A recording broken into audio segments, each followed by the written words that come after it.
Hello everyone, I am Ignacio Tenaguillo. I just finished my master in the University of Barcelona and I'm going to present my final master work, which is called One or Two Species, Phylogenomics of Two Dugesia species, hints at a putative ancestral population. First, a little context on our species.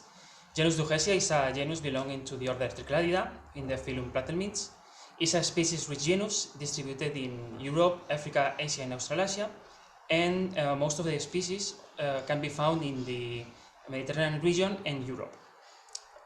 Morphological studies in this genus has their limitation because the external morphology of these animals is rather similar in most of the species. So it is necessary to describe the internal morphology of the copulatory apparatus in order to identify species. Besides, some populations are fissiparous. They have asexual reproduction by fission, so they don't develop this reproductive system. In our case, our species were Dugesia etrusca and Dugesia liguriensis. Dugesia etrusca was first described by Benazzi in 1946 in the Tuscany region in Italy, and Dugesia liguriensis was described by Vries in 1988 in the Ligurian region. Both were considered endemic for a long time, but some studies featured one individual of each species in the Iberian Peninsula and one population of Dugesia liguriensis in the French Alps, hinting that the distribution could be a little wider. As I have said, morphology studies have their limitation, so it was necessary to address molecular studies. The first ones were using only one marker, which were the 18S ribosomal DNA, the internal transcribed species region, ITS1, and the cytochrome oxidase 1, COX1. This last one came as an extraordinary good barcoding tool, and although other markers were used, the common suggestion was to increase the number of genes and total sequencing length. This is when phylogenomics and phylotranscriptomics enter in scene and what led us to this work. With that in mind, our objectives was to properly assign new populations found in the Iberian Peninsula and the southern coast of France to either one species, and to reconstruct the phylogeographical history of the group conformed by Dugesia liguriensis and Dugesia etrusca. A total of 36 individuals were sampled across 12 populations that are shown here in the map. Sexual individuals are shown here in red, while blue populations are meant to be the fissiparous ones. Sexual individuals were identified by the presence of the gonopore, which is the external aperture of the copulatory apparatus, while fissiparous individuals were identified by the presence of the blastema, which is the wound resulting for the fission process. The endemic distribution of Dugesia etrusca is shown here in the map in green, while for Dugesia liguriensis is shown in purple. Each population was assigned to either one species by locality based on previous studies,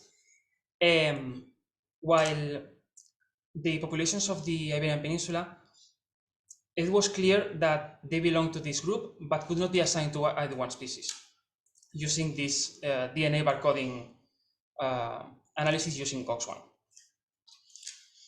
With these samples, nucleic acids were extracted for the DNA barcoding identification on one side, and on the other side for the RNA extraction for obtaining transcriptomic data. With the Lumina TrueSeq reads, they were filtered and treated with different softwares to finally perform an ortholog search using OrthoFinder, which give us almost 2,000 single copy orthologs. This was for a protein dataset. From these ones, we obtained the nucleotide dataset, and each dataset was then aligned, trimmed, and concatenated. And with those concatenated files, we used them for an exploratory analysis using IQ3, which was then used for the maximum likelihood trees using mixed models, also implemented in IQ3. Also, and species tree were inferred using the single copy orthogroups as independent gene trees using the Astral Pro software. The results were very interesting. We have two different clades, as you can see in this phylogenies. In case of clade etrusca, we have the Italian sexual populations highlighted in green in both trees, which are monophyletic in both cases, with the individuals from Font de Luz as their sister group in both cases also, and then came the individuals from La Trilla, which are fissiparous, and they came in this bizarre ladder-like pattern in which each individual branches individually instead of clustering all together. On the other hand, in clade liguriensis, we have different differences between both trees. In case of the protein trees, in the protein sequence trees, both subclades, the French one in purple and the Italian in pink, both sexual populations, came monophyletic, which is also the case for the nucleotide, but clade liguriensis is not monophyletic in case of the nucleotide base tree. Besides, the population from Berga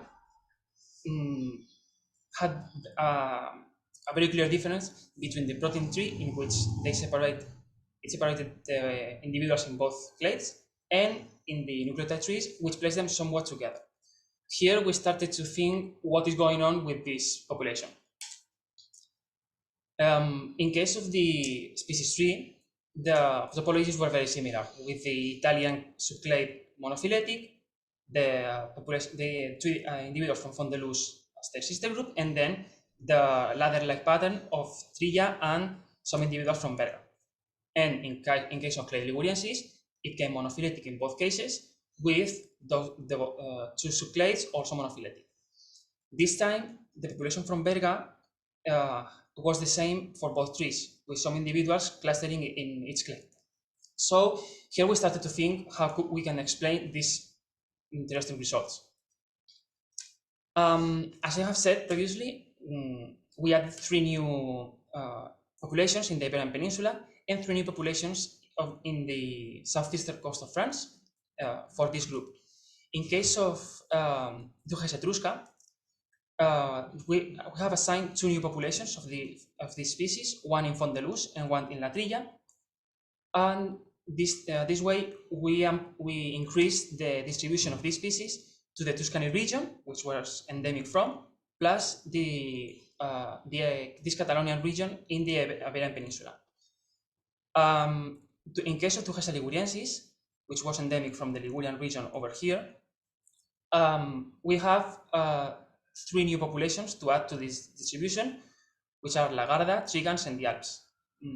This way, the new distribution would be all this area highlighted in purple. Let's address now the big elephant in the room, which is the population from Berga. We had, as you can recall in the phylogenies, individuals of this population in both clades and in the same clade. So, how we can explain this? We think this is a case of incompleteness sorting caused by an enzyme fissiparity of this species, of this population.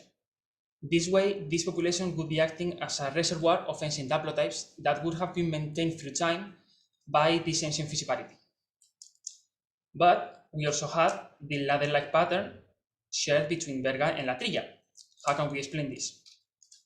This pattern can be explained by the mosaic-Meselson effect.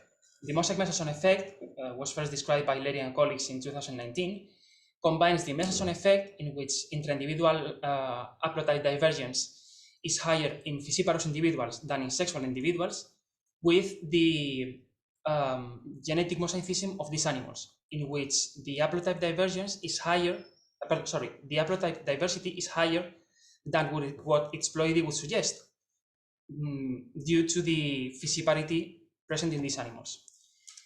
As you can see in the haplotype networks, the sexual individuals, here highlighted in red, have this star-like pattern in which we have a predominant haplotype in the middle and some derived haplotypes that correspond with the somatic mutations that can happen along the lifespan of an individual. However, in the fissiparous individuals, we have these highly divergent haplotypes that the presence of these haplotypes that diverges one from another is a signal of this ancient fissiparity that would support the hypothesis of the reservoir of ancient haplotypes in these populations.